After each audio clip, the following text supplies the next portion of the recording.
to A Well-Designed Business. My name is Luann Nigara, and I'm so glad you found this podcast. Together with my husband Vince and our partner Bill, we have grown our company Window Works from the ground up. So I know and I understand the challenges you face in running your interior design business.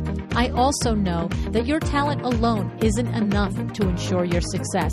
So on this podcast, we talk about strategies and practical steps to help you grow your business. But make no mistake about it, we have our share of fun here too, mixed in with those aha moments that I love so much. This isn't fluff. Nobody has time for that. Whether you are a new interior designer or a seasoned designer, I am here to help you create and to manage the kind of interior design firm that you dream of. It's straight talk and it's action. Are you ready? Let's get started. Hi, welcome to A Well-Designed Business. Before we start the show, I want to tell you, have you heard about inside voice, outside voice? Yes. Okay, so these are the Zoom meetings that we are going to do once a month. You are welcome to come and join me once a month for 1 hour Zoom meetings, and we're going to have conversations. All the questions that you want to know about your business, and we're going to share our trials, our tribulations, our successes. We're going to support each other. If you go to insidevoiceoutsidevoice.com, you'll see all the details. It's $36 a session, and I am donating half of every ticket to a charity. And each month, we're going to pick a different charity, something that's related to our industry or referred to me by one of you, or something that just comes along my path that I feel like is something we can all get behind.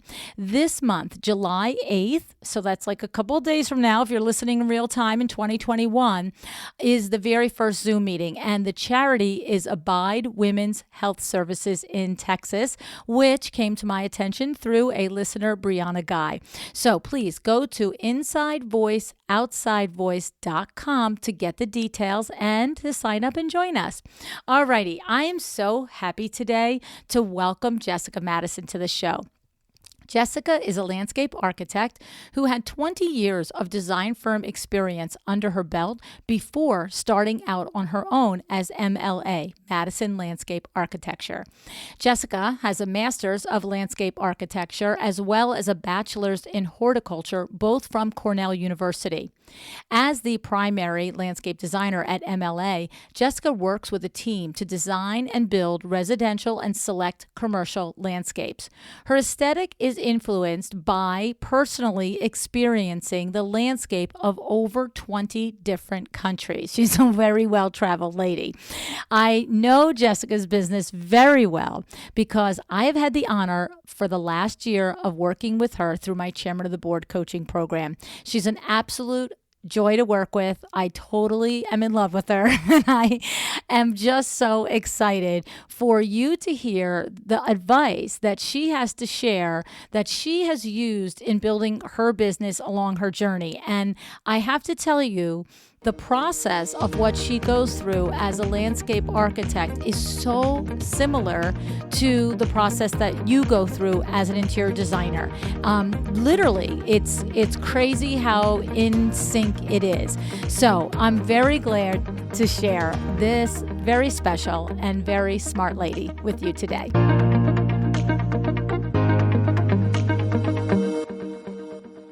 Hey, Jess, thanks so much for joining me on A Well-Designed Business today. Hi, Luann. I'm happy to be here. So you guys hear me say this all the time. Like every once in a while, I'm like literally smiling ear to ear before we even get started.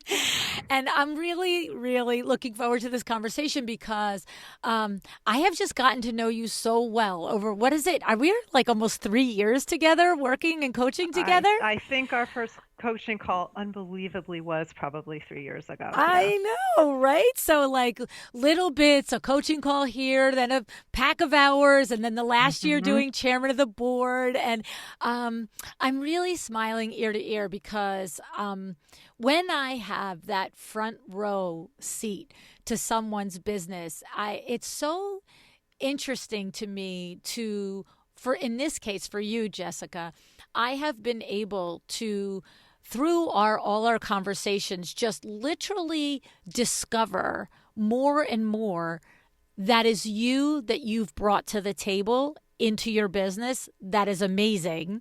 So that's so fun for me. It's like, oh, that superpower is right there. Like that has nothing to do with me or my conversation with her. Look at this amazingness.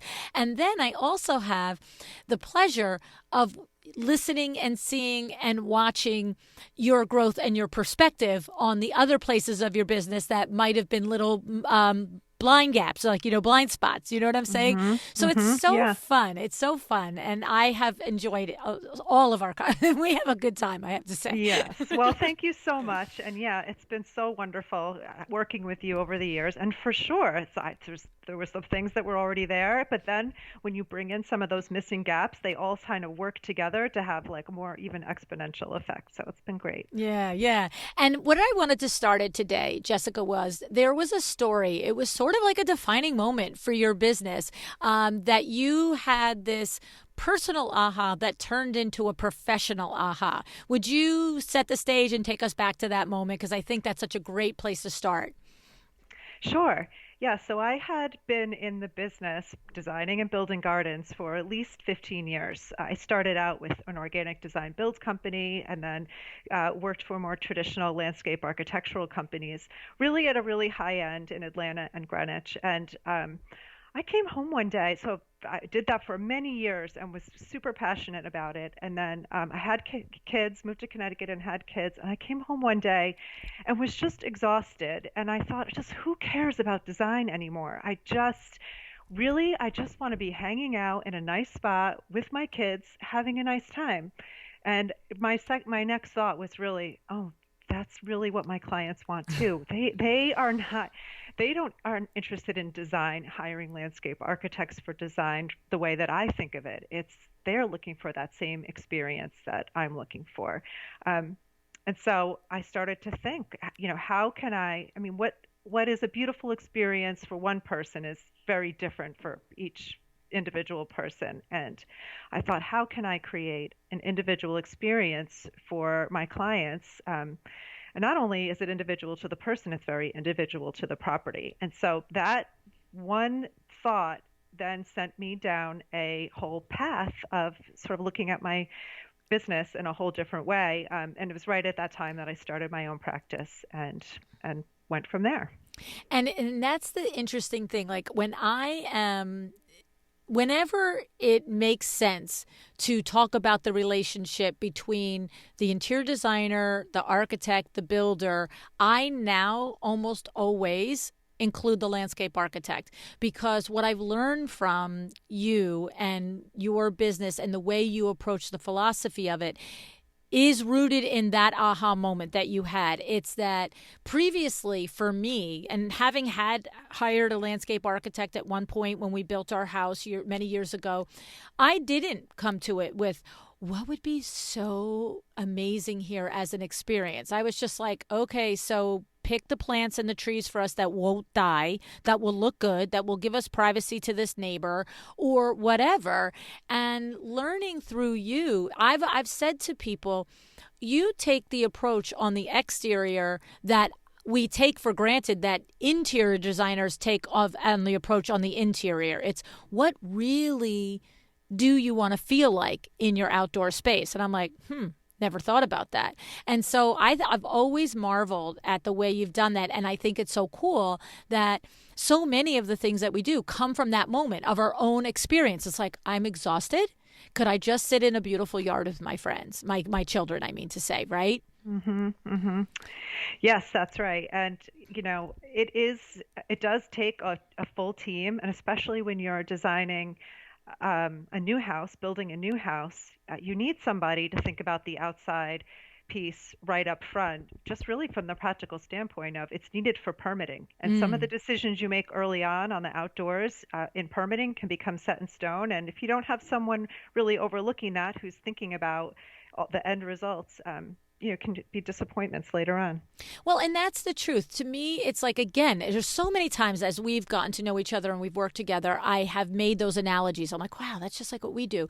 So it's right there when you said it, if an interior designer has some influence with the architect or the builder, and to really insist, in my mind, getting a good quality landscape architect like yourself that cares and isn't just going to give I've learned they're called the CDs, the construction documents, right? That isn't just going to make the CDs so that they can get permits. It's come in and say, because to me it's like when the builder's like, hey, let's just get the electrician in here to get the house wired, but doesn't call the window treatment person to have the consult with the homeowner to say, where is the master bedroom going to go? Because I'm going to need an outlet there so I can motorize your shade. I'm going to need an outlet here so you don't have wires showing. That's that extra thing that you do, right, Jess?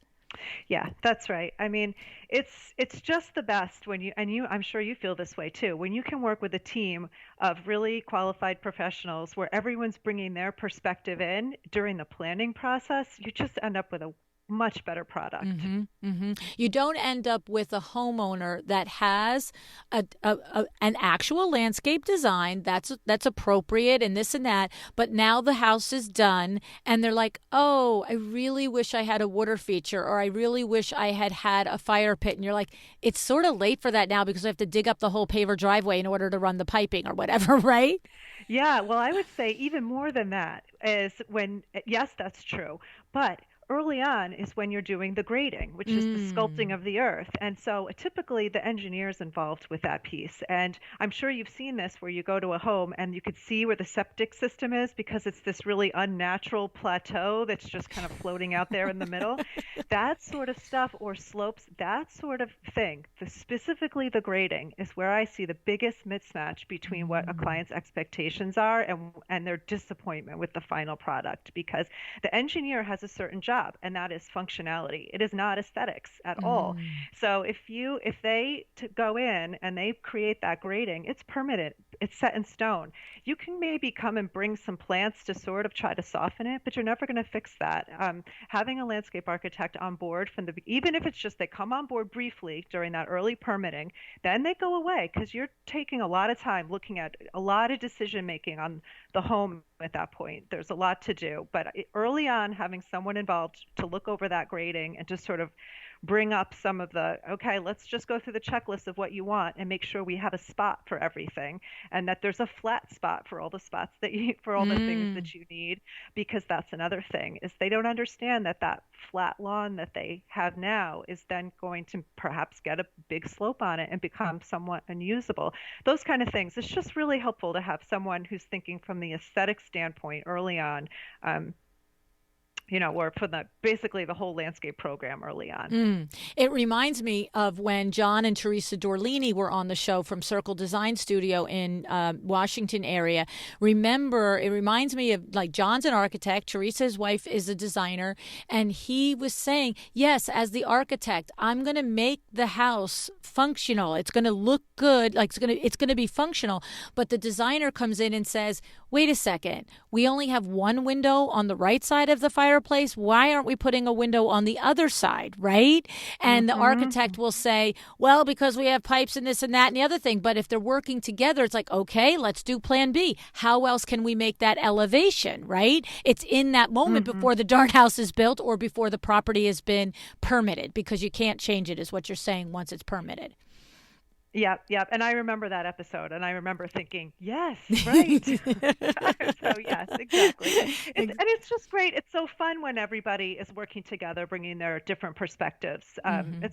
That's just the greatest way to do it. And what I love and what I've learned is through all these conversations with you as the landscape architect, with, John and Teresa as the architect and the designer, with Brad Levitt from AFT Construction as the builder, what's really cool is the truth is when all of you are involved from the beginning, it is each of you having one slice of the dream of the homeowner and really bringing to the table, but this is what they want, but then working in concert with each other to give and take and say, okay, well, you can't make that happen, but if you can make this happen, then I can still deliver it this way, right? It's like that real back and forth is the best outcome for the client, right?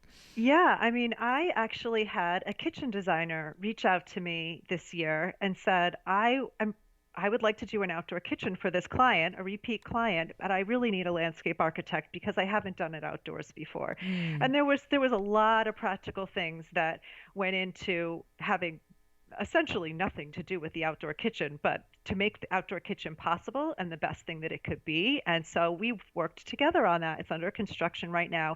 And their outdoor kitchen, I mean, it's actually, and I feel like I have to give a shout out. It's Dean Kitchens by Dean. They have one location in Stamford, Connecticut, and it's been wonderful working with them. They are down to the half inch with their kitchen. I could never design an outdoor kitchen, and I've designed many basic ones, but this was a whole new level, and Mm. it helped me up my game. I believe that I helped them, and we've just it's been great working with them, and I think we are going to deliver something really wonderful. That's awesome. That sounds exciting. I'm so glad that you're having such a positive experience with him. And we'll definitely tag him on Instagram so that he knows that you gave him a shout out. So, okay. So now here's the thing, you have this aha and you recognize that it is emotional. It isn't just, beautiful plants that are specific to the environment and all the things, that it is creating an experience. And then you go to work on revamping, I guess, and redefining for yourself the way you work with clients. And I know you have 1,000 layers that we could do probably 3 hours on, but what I wanted to take apart a little bit, Jessica, was your discovery process. And you have, like I said, I really know that there's multiple places that we could share, but this, because I've had the privilege of going through your discovery process because you're doing a little work with us at our shore house. And so just even like the little bit that I've gone through, it's just like, I never would have thought of these things. And you made me and Vin think about things and come to agreements or like standoffs, right? And so walk us through a little bit about how you onboard and you go through a discovery process with a client, because I think it relates to how interior designers do it, how builders, how architects, everybody does it. Yeah, and I think you're right. I think interior designers are going to think, "Oh yeah, we've been doing this a long time." But the thing is, landscape architects really, I've never experienced one before that does it this way. So the first thing, once all the contracts are signed and that sort of thing, the first thing is I send an experience checklist, which is 12 pages long. It has about probably 20 different categories, and from things like harvesting to working outside to sitting and overlooking, playing sports, outdoor amenities, that sort of thing.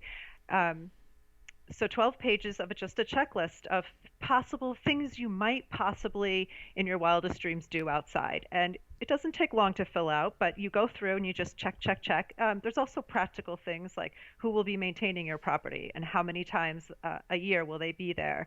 When you have your large gatherings, how many people do you need seating for? When it's just your small, intimate family, how many people do you accommodate then?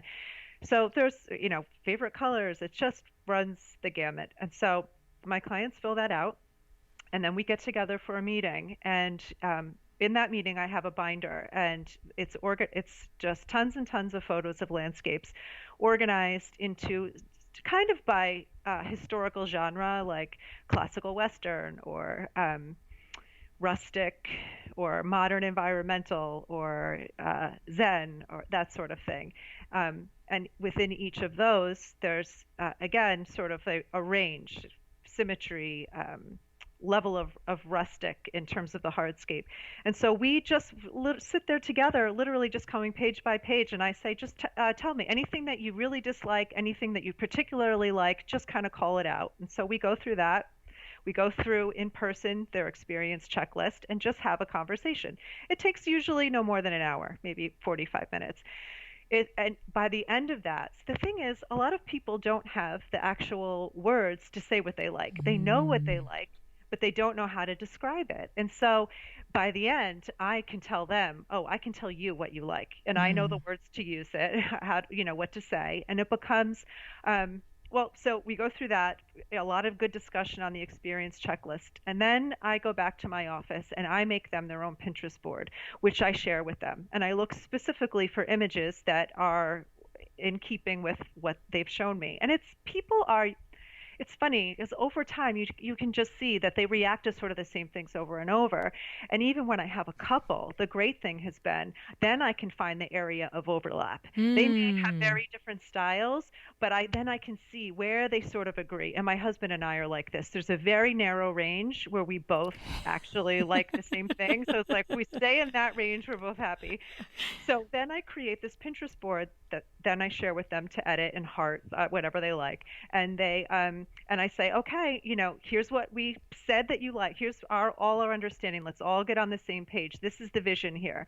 And then I even from that take out, curate the images further during our first concept design meeting. It'll be even a more select set of images from that. And so then that is, and actually I do a little write up too, a little paragraph just describing it in words. And then that's our agreement. So not only are we now all clear and on the same page, and it, we've taken into account a lot of different things, architecture. Sometimes it's somebody's second home, so they have a very specific feel they want for that home. We've got an agreement. And it's something at times where months down the road, I have a client saying, I just saw this and I really want this. And I'll say, well, we can do that, of course, but I just want us to go back. Let's go back to those original images and just see again, because usually when you go back and you look at them, you're like, oh yeah, that's really what I want. So it serves as a good agreement function also. I once I learned about this process of yours, that's when I just was blown away. And I also, as you said, saw the similarity to what an interior designer does on the inside of a home. And the thing was, it always seemed logical to me that you would do that process on the inside of a home. Of course, if you're going to design my master bedroom or my kitchen for me, you really do need to know what makes me smile and what comforts me and what makes me, feel like this is convenient or this is luxury or this is whatever, right? Like whatever the adjectives that I want to feel when I come into my house. And to your point, I know for a fact, you're so right, that people don't always have the words. I've said this story before. I can remember back in the day in like the early 90s and the 80s and the 90s, literally 80s it was. Oddly, a balloon shade was the answer for every kind of window you could possibly have. Like, I don't know how. It's like a Roman shade now. It's like, you have a bathroom, put a Roman shade. You have a master bedroom, put a Roman shade. Well, it was a balloon shade. It was your powder room. It was your living room. It was your kitchen. If it was your kitchen, it was a valance. If it was your bedroom. And the thing was, I would show people a picture book and they'd say, I want a balloon shade. I'd be like, great, let me show you a balloon shade. Make sure you want a tailored one or a gathered one. And I'd show them like, oh, I don't like that. And I'd be like, oh, but that's a balloon shade. No, I don't like that. Then I would turn the page. I'd be like, how about this? That's what I want. Oh, that balloon shade in a different fabric. Yay. You know what I mean? Or the one that didn't have a ruffle at the top and the other one did. And so when you go through your process, it reminds me of that. It's like really helping me, nudging me to realize that the investment that we spend on the exterior of our homes at 5 and 6, and sometimes I know you have clients that have 7-figure investments, to not just be like, hey, Jess, give me a plan that like works with my yard.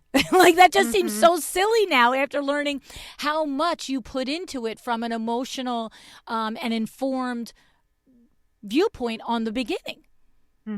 Yeah, I know. It does seem like it is a big investment to make without really putting some thought into it. That's for sure. Yeah, I mean, when you do it yourself, you spend 20 or 30,000 on your yard. Let's be serious. You know what I'm saying? True. And you would never build a home without looking through tons of pictures. And I don't know, I just thought it was so amazing. And I love, like, when you see, if you ever meet Jessica, you meet her at an event when she's speaking. She has spoken to the Audubon Society. She spoke at Powerhouse Luxury Smart Conference.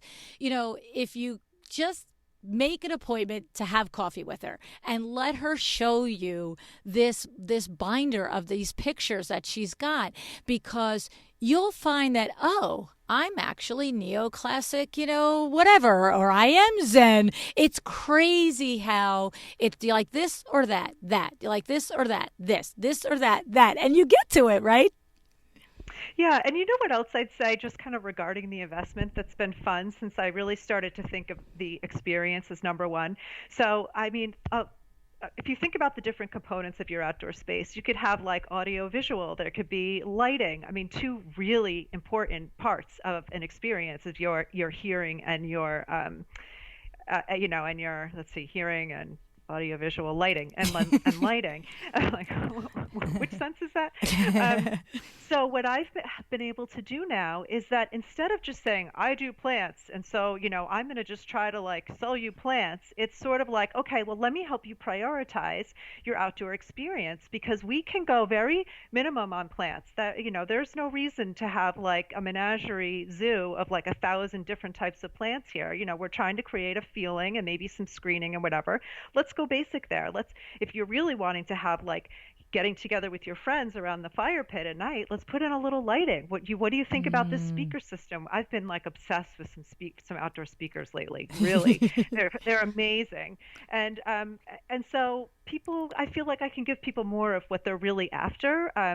Now that I've sort of broadened my view to include all these different aspects of outdoor experience. See, and that whole thing you just described there, I love because if I'm a luxury consumer, right? If you're going to invest 5 figures, six figures in my outdoor property, and you don't go through that with me, of course, if I haven't had the opportunity for you to take me through that, 12-page checklist and really define what's important to me.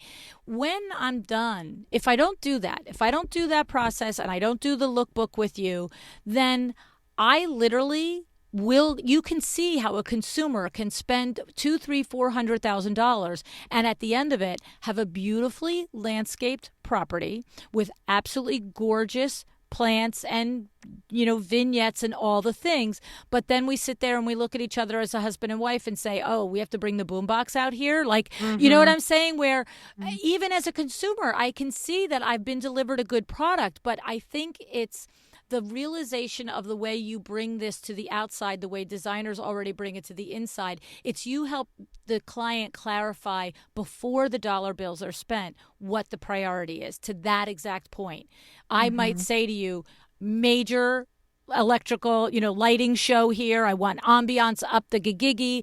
I want fire pit. I want music. And you could say, and this is my budget. And you could say, okay, so basic plantings looks beautiful. Nobody's going to know we skimped on it, but we're going to put your dollar bills where it matters to you, right? Yeah, that's exactly it. Because what I'm looking for is my clients to have this feeling that I've tried to create, in my own outdoor space of just I don't even know how to describe it. It's just uplifting. It's just an Mm, uplifting, cared for, abundant feeling of like, this is what I like to do when I'm home. I like to go out in the morning and pick my raspberries. I like to go um, out in the morning and weed my vegetable patch. Most people probably don't want to do that. They have other things. They want to come home at night and have their ice and their bar like right there, 3 feet from their patio, and just be mm, able to grab a drink. It's just everyone has a different thing, and I just want everyone to feel that peaceful feeling of mm. having exactly what is perfect for you.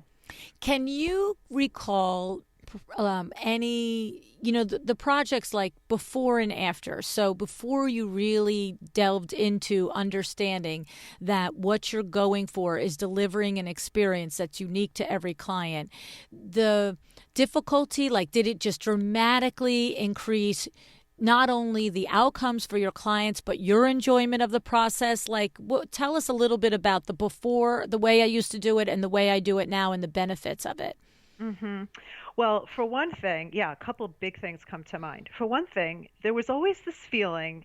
of playing darts of like, okay, Mm. so we have a really, mostly it was like, okay, so well, what do you kind of like? And it was a very short process of figuring out like what the client liked. And then it was like, now I'm the designer. I'm going to like put together this thing.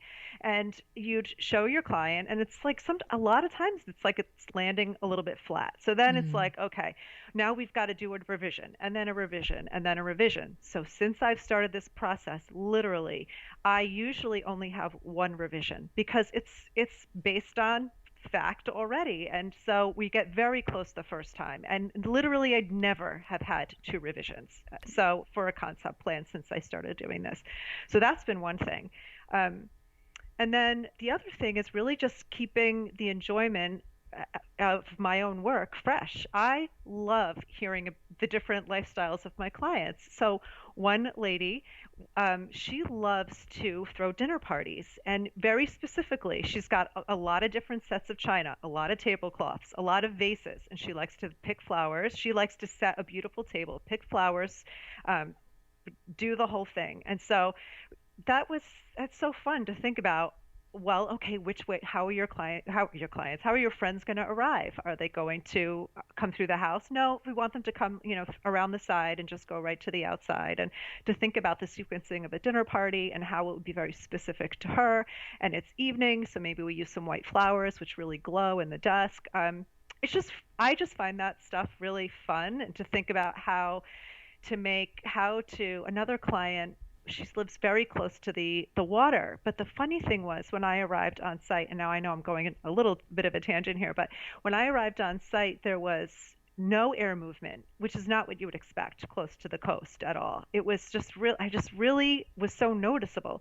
So I spent an hour just walking around the site, making my different notes. I found this one corner that was being blocked off by this big, huge, heavy hedge at the time. Hmm. One corner where the air was flowing through, and I said, "Oh my God, here it is. This is where she's going to want to sit on a summer night. Like there's nowhere else in this yard you'd feel comfortable sitting in the heat." Mm. So we removed that. We put in an aerial hedge so that the wind could come through, and we located a little summer house, like a lath house, that had doors on three sides, so she could open those doors. The wind blows through there, and it's like this little breezy spot. And so I love thinking about her there with her friends at like cocktail hour, catching a little bit of breeze on that like stifling property. So those kind of things. So keeping the enjoyment in my work has been another thing. Um, but yeah, I know there's been more. It's just the revisions are a big thing. I just love Oh, it because this is why over our 3 year relationship that I literally am so often sitting on the other end of the phone call or the Zoom with my jaw on the floor because I'm like, whoa, who thinks of this? When I picture, you could have delivered a beautiful outdoor patio space to this woman, but when you take into it the things that you ask her, oh, will people come in through the house or through the yard? No, through the yard. Now you know that whole yard has to be beautiful too in a certain way that makes her smile, right? And then she likes to decorate with fresh flowers for all the different settings. So I'm sure you probably put lots of colorful flowers that she can clip herself that grow mm-hmm. back again, right? Instead of like, Yep. got $150 delivery from the florist every single week, right? Not that she couldn't afford it, but she gets pleasure in it comes from her garden, right? And I Yep. remember you're telling me that story. Maybe this is a different story. So I remember you one time. I think it is a different story. It's another example how what you do as a landscape architect is so elevated to what I have previously ever considered in the profession. So I remember you were telling me a story where somebody's backyard was super, super hot. And also, you were like, well, we can create the landscape so that we can move it so that the breeze will pass through the patio. And the people looked at you like, what? And I was like, what? So is that same one, or was there a different No, story? this is different. Yeah, So I this thought is there an was. example when if that I was involved very right from the very beginning in the project. And honestly, I think it might have been the reason that I was hired, because they were interviewing some other really qualified landscape architects. But I said to them, they bought this new house on the water that was going to be a tear down, and they had been able to live there. Now, this is always so good. If you're able to live in a property for a year before you build, that's like such a luxury. Mm. And they had been able to. And so I said, well, how's the air movement? And which I'm sure nobody asks that question. It just happens to be a passion of mine, how the air moves. And and they I'm said, like, actually, what? now that you mention it, it's great in the front, but the back, which is the part on the water, is so hot. It's probably 10 degrees hotter back there. And I looked at and I said, guys, I don't know if this is possible. And I'm not an architect, so I would never dream to tell the architect what to do. But if, there's this thing called the Venturi effect, which is when air gets forced through a smaller hole, it actually speeds up. If we're able to sort of open up, remember the old school breezeways, like old homes Mm. between the garage and the house would have a breezeway, and that was why, because they didn't have air conditioning. So if we can open up somehow as just opening front door, back door, that air that's in the front will come right through, shooting through to the back, and it'll cool it off. And it was like, oh my God. So they redesigned the house. And they did that, and all, like, they did it up on the third floor. They put a bar in the front that had like these big, huge sliding door openings, can open up the whole thing to the back terrace. And I can't wait for it to be built. It's going to be so fabulous. See, that's that level of, and that's a result of the in-depth questionnaire and your in-depth process on the beginning of going through all of the things and really making the homeowner, the consumer, think so finite all the way down. Even when we were doing your questionnaire, the Vincenz, right? He looks at me, he's like, Lou, I just want a paver driveway. And I'm like, dude, sit down and do the questionnaire with me. And like he like skims it over. He's like, okay, check off paver driveway. I'm done. You're gonna do the rest. I know. But the thing was, I really enjoyed it because it made me realize all of the things that could happen. And of course, I'm at a different stage. I'm not looking to create the exterior. We're at the beach, for crying out loud. The experience is go to the beach, kids. See ya. Take my grandbabies with you to the beach. That's your experience.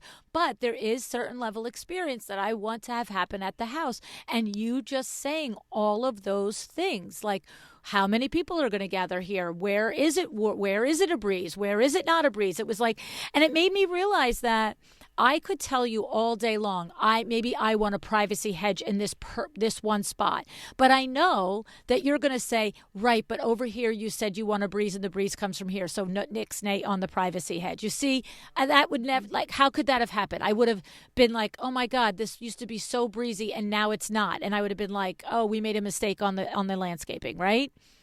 Yeah, that definitely can happen. And but the fun thing that's come out of it with working with you and Vin is that I invented this new service, which is Yes. the 1 day service, because that's so true. It is detailed, and for some smaller properties that it is kind of overkill. Like, you really don't need to think of every little thing. So now now doing this 1 day service for you, I think we'll be able to, like, kind of condense down all the important things, and really still elevate. Like, you have simple needs there, but we'll be able to elevate them anyway. Yeah. Well, and I thought that was so good for both of us, right? Because as we're going through it, I'm like, this is a lot more than I need. Like, really, I mean, I love all of this, and it's so exciting to pretend and be in this process. And then, so you're like, come back to me, and you're like, you know what? I think I need a new level of service, like our Nancy G ladder of services. What if I did this 1 day service? I'm like, that would be perfect. And then we talked about it as me as the consumer and then me as your coach. Like, okay, how would you position it? What would you sell it? Because, the biggest bulk of your work is at that luxury 6-figure, 7-figure level, right? Of course, just like every high level luxury interior designer that takes on those, 20, 30, 40, 50,000 projects, you take those too. It's not that you push them all away, but your lane, your genius, your zone is really that full experience service. And we had to talk about how would you position it to not lessen the value to other people coming into your world. Like, wait, you do it like basically a designer for a day, right?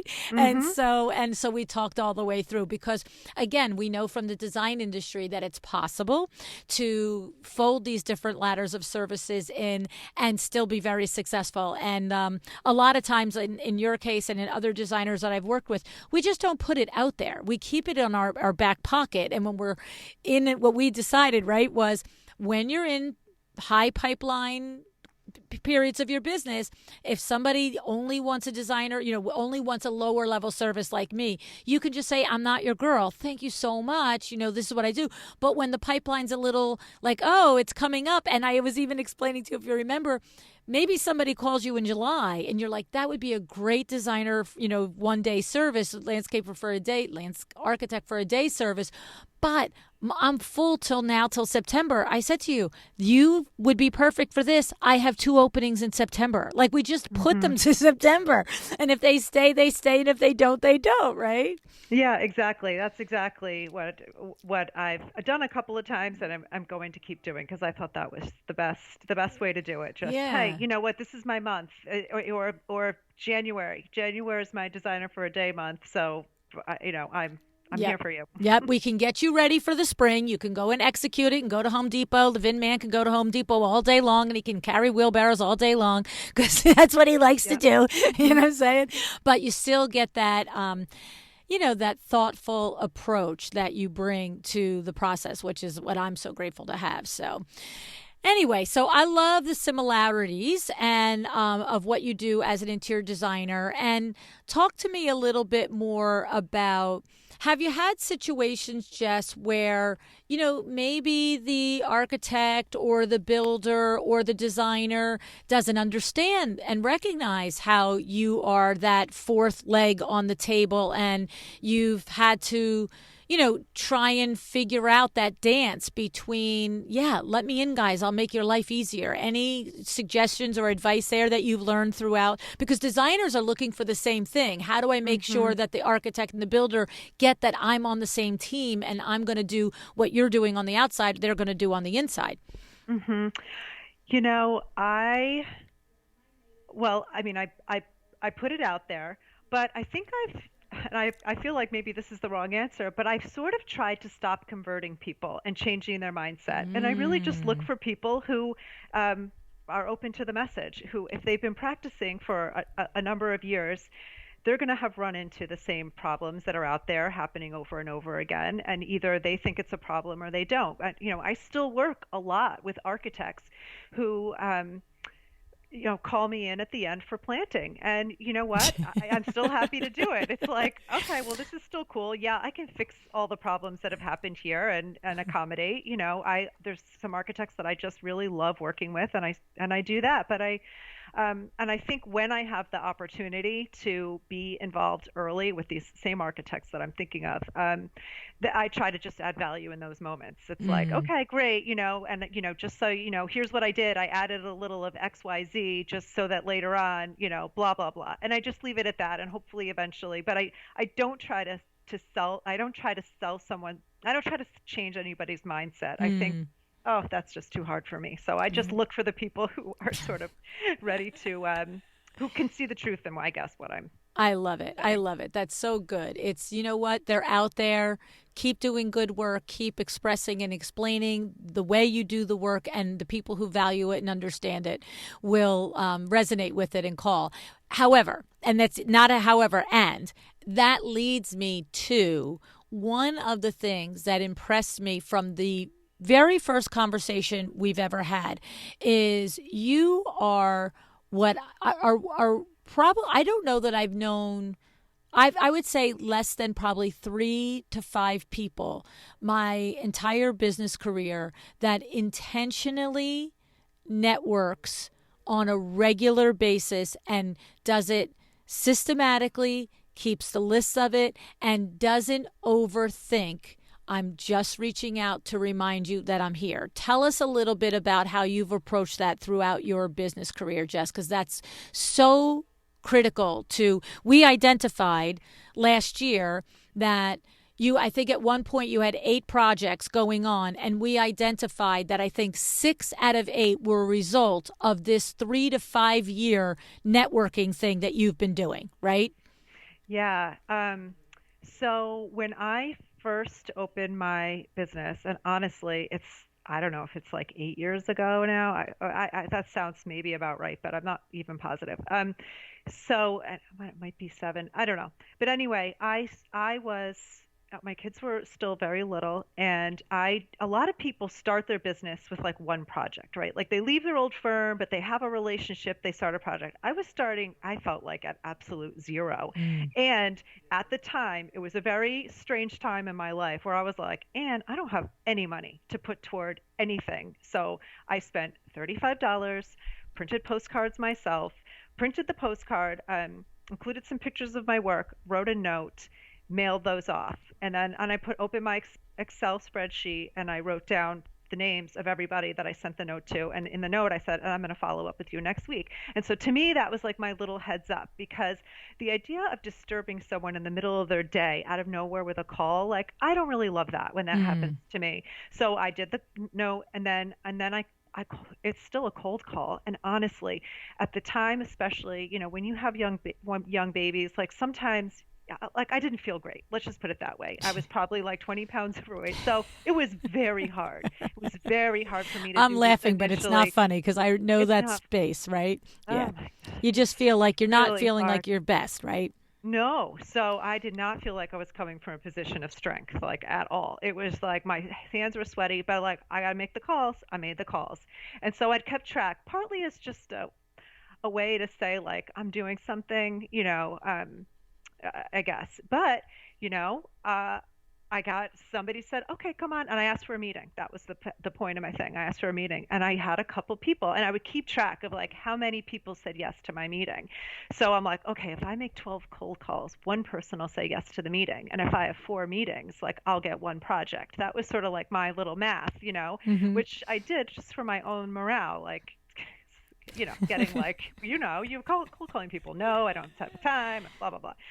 So I did that and made a couple relationships, and then it was like, okay, that went well. Do like a second project with you, and um, so I continued doing that. Just the postcard cold calling thing, even till now. I know you do I it did a still. whole this spring. I did a whole thing again, and you know, it was it is really difficult starting out, because your at least mine, my success rate was just so low. And even when I got someone, because I was doing the reaching out, I always felt like it's really the other person that's in the position of strength. So like, oh, they're like, oh, here's somebody who really needs some work. I'm going to like, oh, do this for me for, X.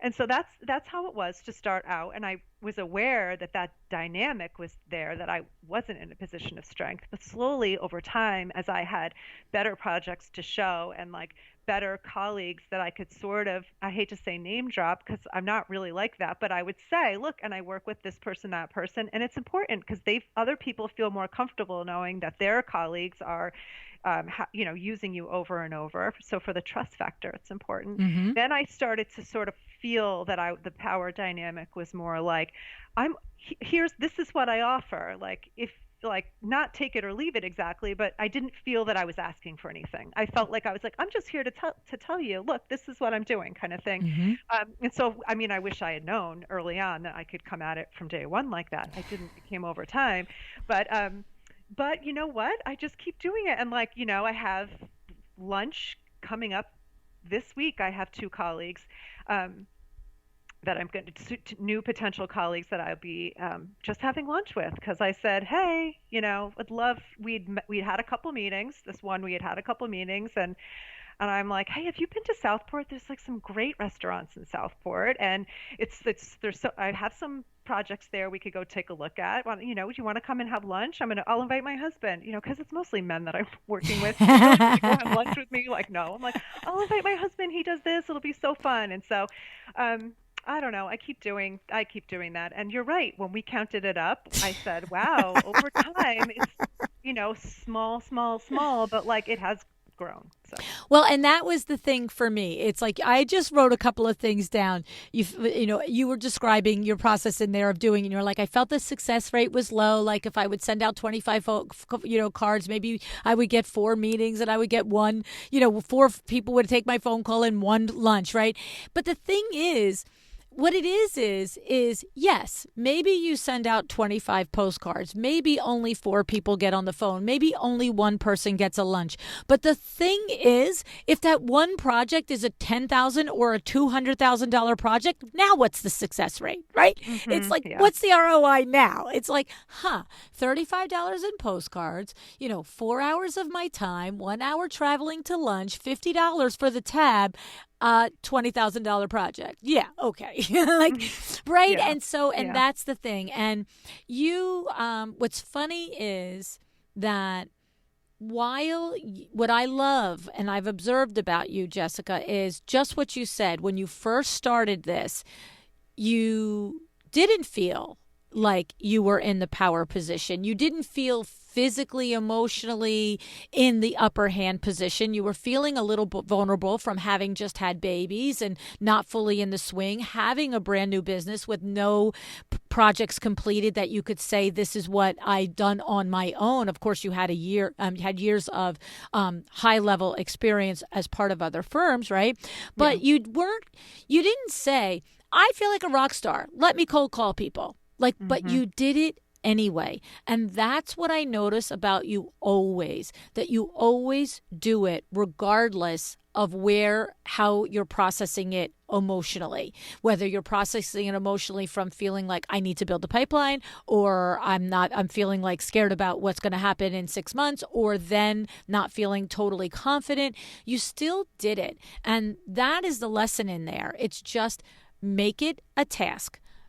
Get the names, write the postcards, make the phone calls, see if something happens. Because it doesn't take 35 people saying yes to build the foundation for a business. As we learned a year ago last October, we looked at 8 current projects, and I really believe it was 6 of those 8 when I said to you, where did all these leads come from? And first you were like, because we were talking, if you remember, about the networking, about the postcard strategy. You're like, I don't know that it really worked that well. I'm like, what? You've been doing it for 7 or 8 years of your business. You're not going to tell me it didn't work.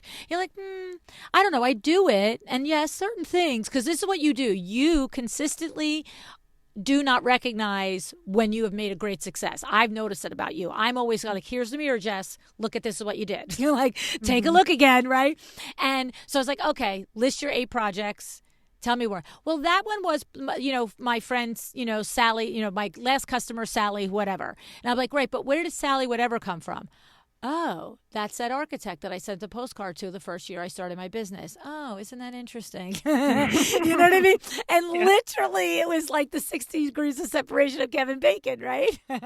Yeah, I know. And that's been honestly like the greatest thing about working with you has just been that I just know that there's somebody who is aware of what's going on in my business who can then say like, oh no, you're like really doing a good job. In a way, it seems like even saying that, I'm like, well, who cares? Who needs that? But it's been really a huge deal for me to just have someone else that like recognizes it, who's on my side, and who says, no, look at this. This is totally great. Because most people in my life, I feel like they don't really know what I'm doing. It's just like, yeah, but did you show up for a carpool? It's like, oh, no, I was just managing like $10 million worth of projects over here. But okay.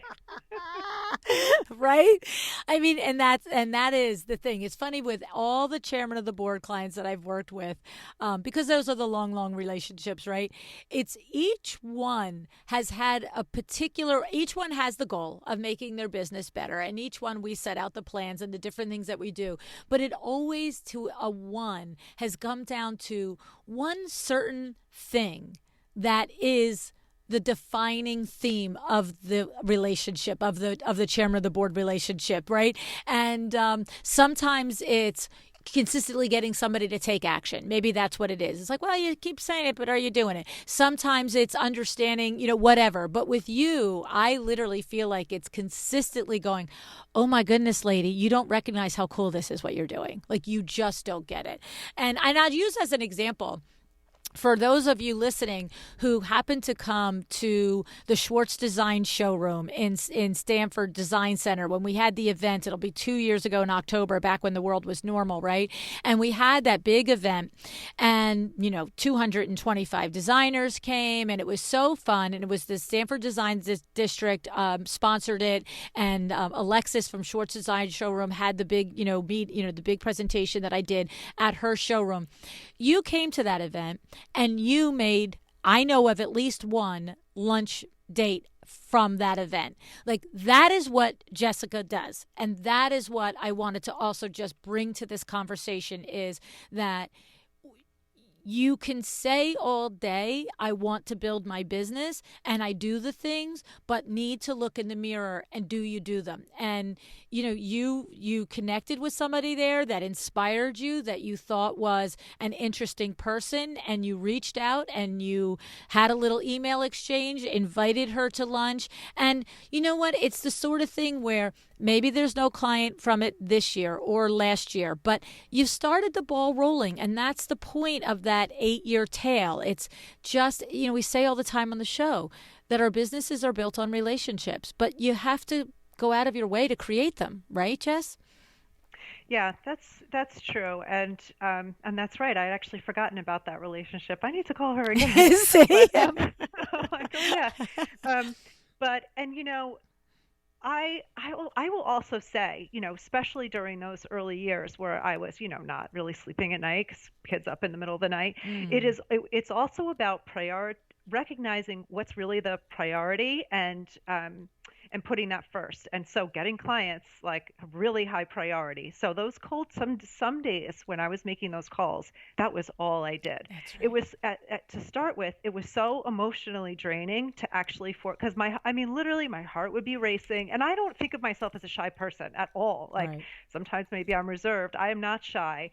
And so, but still, it took so much out of me. And my mantra to myself those days where the literal number of minutes I had to even dedicate to my business was limited, and I would just say, um, do like I these little things I would say to myself, just like, do your sustainable best, just get done what you can get done today, just set yourself up for um, what you just try. Don't try to, like, make it today, just sort of get ready to make it, like, Mm. eventually. And I really did have a moment this pandemic when then all of a sudden my phone was just, like a lot of us, like, ringing like crazy, and Yeah.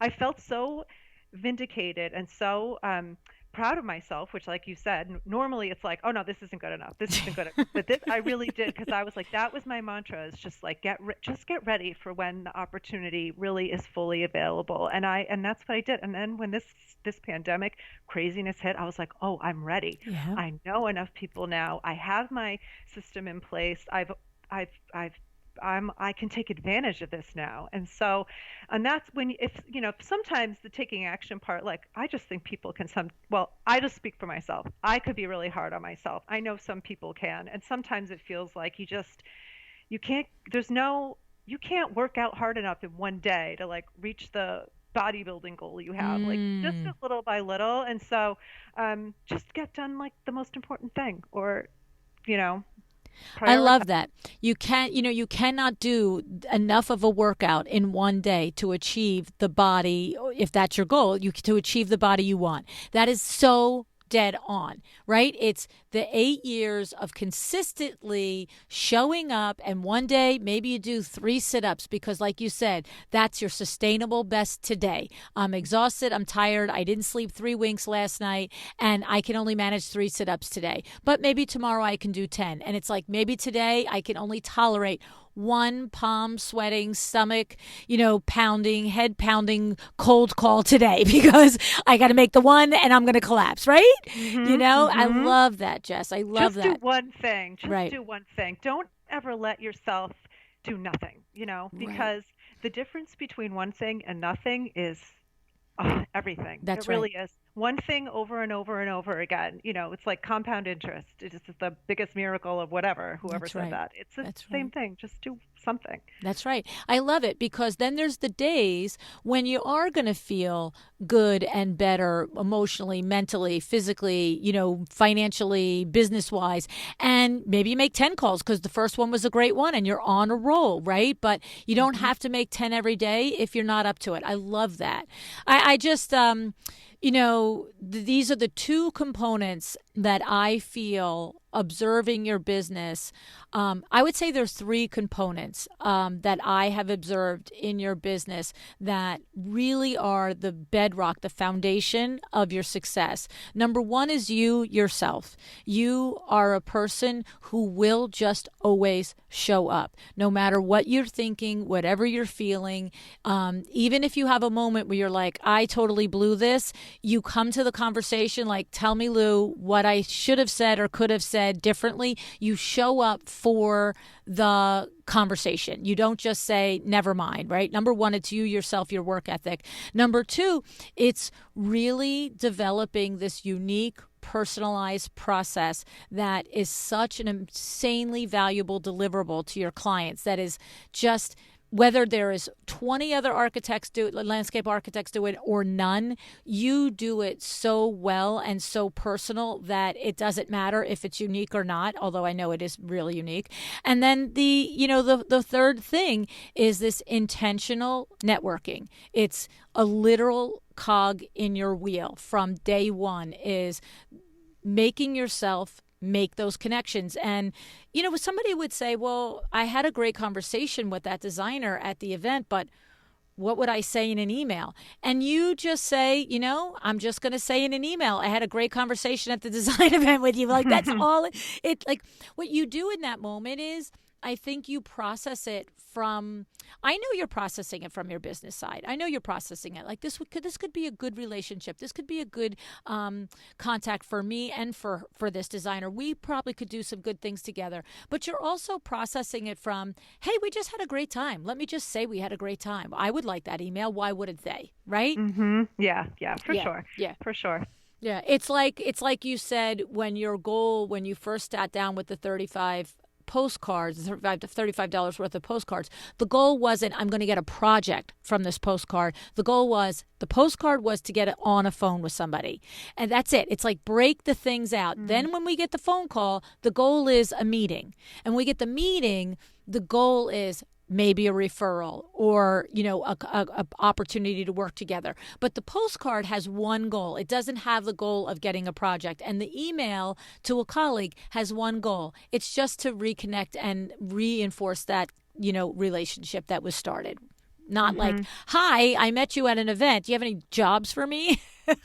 Yeah, now that you say that, that's true. I think I subconsciously really started moving away from the idea of what I thought of as selling, which is, Mm-hmm. I'm sure, the complete like wrong idea of what it is, because you always talk about the win-win, and it's more just like, um, hey, I want you to know who I am, and this is what I do, and maybe it's for you, and maybe it's not, but like, I definitely just want you to know who I Right. am and what I do. Right, right. And that cold outreach. And that's the thing. We say all the time, like, when I'm training my salespeople at Window Works and stuff and training the showroom administrators that are answering the phone, I'm like, we're not trying to sell drapes on the phone. On the phone, when the phone rings, all we're wanting is an appointment. That's it. Don't ask them Mhm. this and don't ask them like I've had admins here that are on the phone for 15 minutes with a new client and I'm like they just want to make an appointment. You know what I mean? Like Mhm. this, we are not trying to find out about their grandmother's settee and all the other crap. Just get us in the house. When we get in the house, we'll take the next step. Mhm. Right. Right. you know, it's baby steps. You know me. I always use the marathon analogy. It's what Yeah. you just said too about working out. We're not going to run 26 miles the first day. The first day we're getting sneakers. We're just going to Mhm. get sneaks that fit. Yeah. Yeah. so, But, I think that's where it's been so helpful to have your podcast and then, your coaching personally to just, and I would say this from the beginning, like, well, what should I do first? Like, mm, how do you prioritize it? And, yes. and I think now as I've gone along this many years, that it's sort of like, it doesn't matter that much, although client acquisition, for me, is always like number one, and sort Mm-hmm. of like the rest of it, can't you kind of figure it out like afterwards? But it really, it's so, as I've gone along, I'm like, oh, it doesn't really matter exactly the order. But having someone help you prioritize and what to do first, second, third is just definitely very helpful. Yeah, definitely, definitely. Well, I just love it. I think, I'm so grateful to have the front row seat to your business. It's just incredible. And the knowledge and the passion that you bring to something that previously to me wasn't that I didn't appreciate it, but I didn't have any, appreciation for the level of care and planning and things. And the fact that you now end up with never having two revisions is the proof in the pudding that you're really helping your client come to this very, very expensive project with a total understanding of not only what's available, which is what I always say, don't forget to tell me what's available. That's what I'm relying on you for. That's why I'm coming to a pro, but also helping us as clients uncover the things that we didn't know we wanted or we thought about. And it's a remarkable process that you have, and I love it. And I just have to say, she travels. So if you're anywhere in the U.S. and you think you need her, I'm telling you, this is your lady. She is awesome. So, Oh, thanks, Luann. yeah. So, well, thank you, Jess. I think there's a lot of similarities and lessons and takeaways, and I really, really appreciate your sharing your time with us on the podcast today. All right. Thanks, Luann.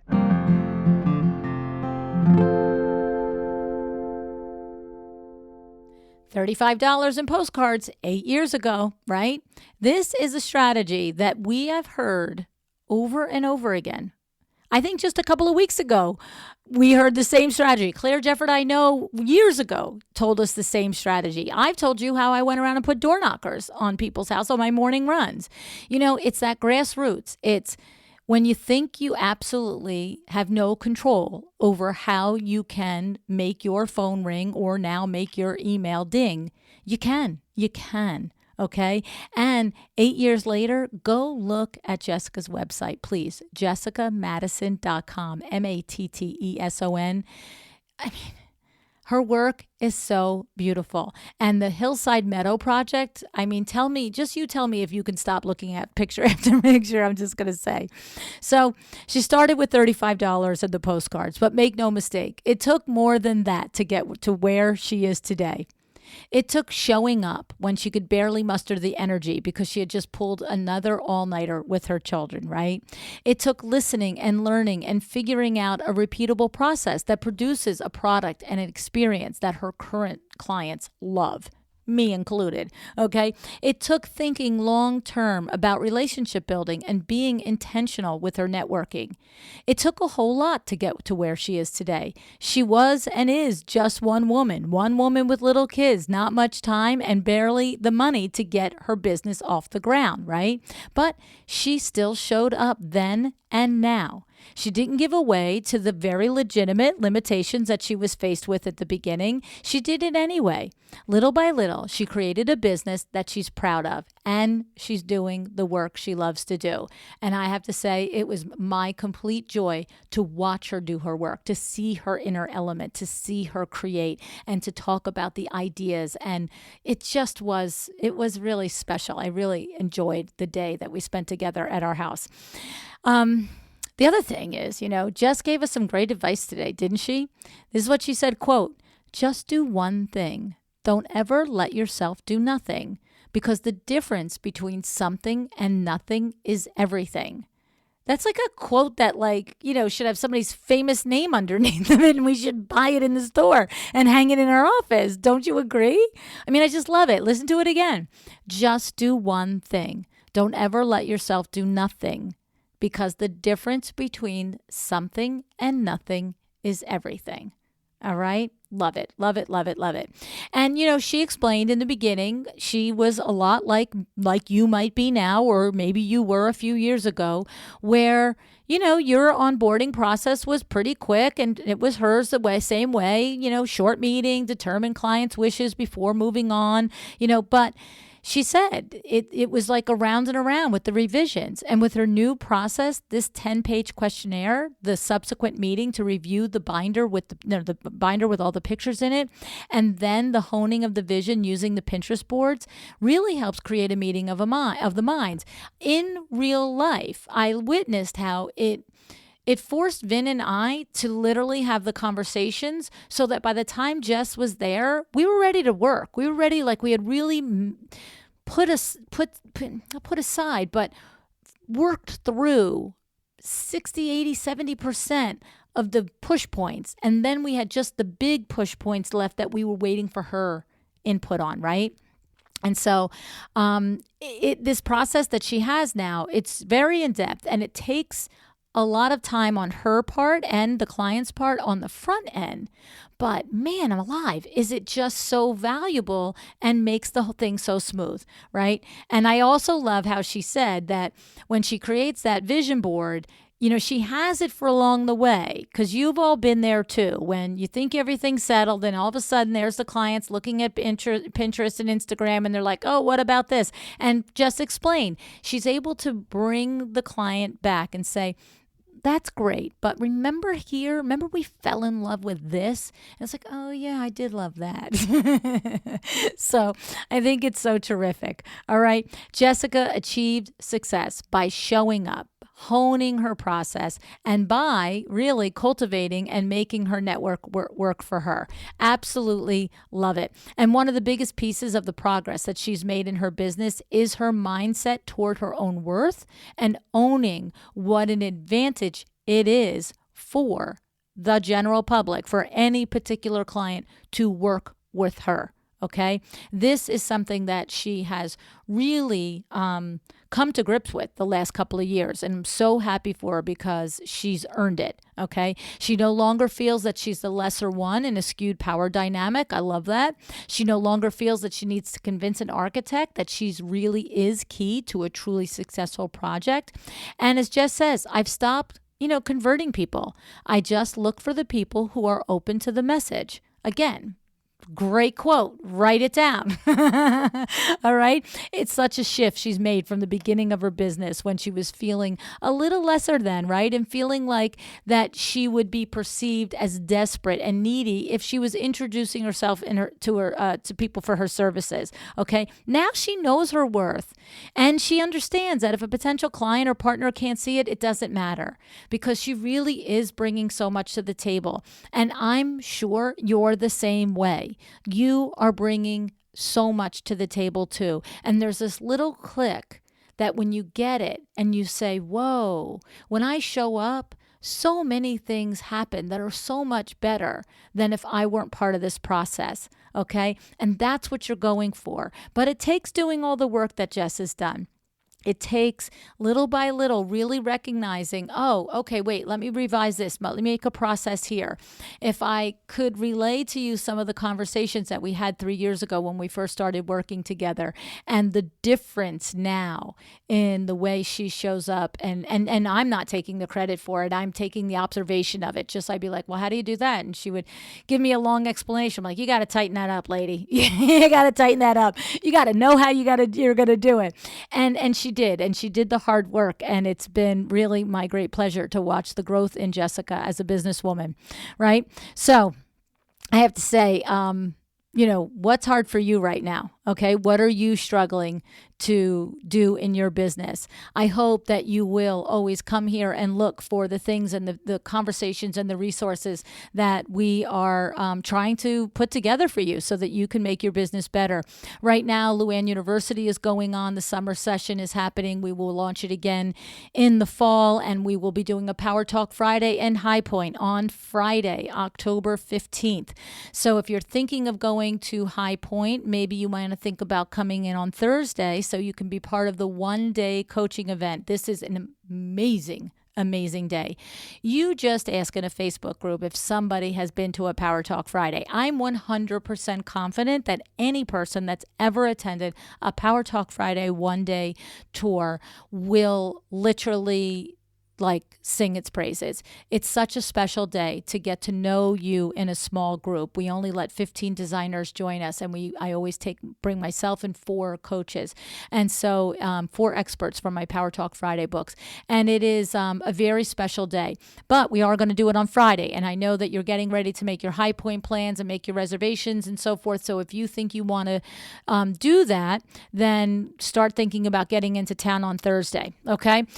Details on the Power Talk Friday will be out probably, and might be 2 or 3 weeks from now. But I know that you're making plane, train, automobile reservations. So put it on your radar, because I would love to be part of your process in making your business better. All right. Thank you so much for spending time with me today. And thank you, Jessica, for coming on the podcast. Guys, decide to be excellent. Thank you so much for joining me again today. This podcast is a production of WindowWorks, your resource for custom window treatments and awnings. To learn how we can help you on your next interior design project, go to www.windowworks-nj.com. And if you're interested in working with me on your business, either through masterminds or one-on-one coaching, or you want to know how to get my book, The Making of a Well-Designed Business, or you just want to know what's going on in the podcast land and where I'm going to be, all of that is found at luannigara.com. Thank you so much. Have an excellent day.